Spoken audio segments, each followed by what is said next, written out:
नोवा prime शहर की चहल पहल भरी गलियां जगमगा रही थीं, जहां गगनचुंबी इमारतों पर चमकती नियन रोशनी एक अद्भुत दृश्य बना रही थी। हवा में तैरती उड़नकारें तेजी से दौड़ रही थीं। उनकी रोशनी और ध्वनि से पूरा आकाश जगमगा रहा था।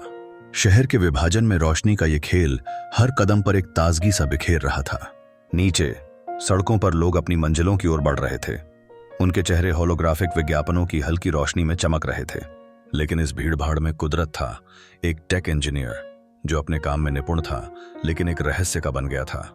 उसकी अपनी पहचान।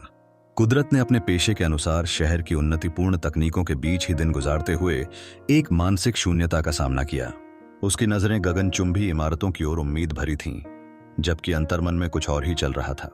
शहर की हलचल और ध्वनियां उसे उसकी खोई हुई पहचान की याद दिलाती रहती। यह शहर एक तंत्र था और कुदरत असल में एक जादूगर था, जो तकनीकी उन्नति के हिचकोलों के बीच अपने असली अस्तित्व की खोज कर रहा था। एक दिन जब कुदरत भूमिगत सुरंगों में काम कर रहा था, तो एक आकस्मिक घटना ने सब कुछ बदल दिया। उसके हाथ में एक गुप्त पैनल आ गया, जो मिश्रण में छुपे प्रतीकों को उजागर कर गया। उन प्रतीकों ने उसे प्राचीन मार्गों का एक अनदेखा नक्शा प्रदान किया, जो उसके भीतर एक अभूतपूर्व जिज्ञासा जगा गए। जैसे ही वह मार्ग का अनुसरण करने लगा, वह एक प्राचीन कक्ष में पहुंचा, जहां एक चमकता हुआ क्रिस्टल रखा था।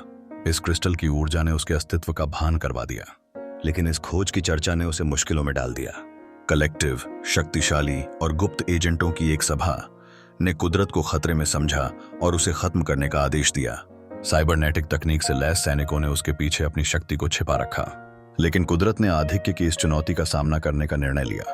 अपने भीतर की ऊर्जा को पहचानते हुए उसने अपने सामर्थ्य का उपयोग किया, दुश्मनों के विरुद्ध एक जबरदस्त लहर के रूप में बिखराव किया, और उसे यह एहसास हुआ कि वह केवल एक साधारण इंजीनियर नहीं है।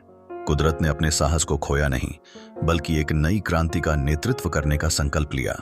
उसने क्रिस्टल की शक्ति को अपने साथ रखा और एक नई जंग की शुरुआत की, जहां वह कलेक्टिव के अन्याय का सामना करने के लिए विद्रोहियों के साथ खड़ा रहा।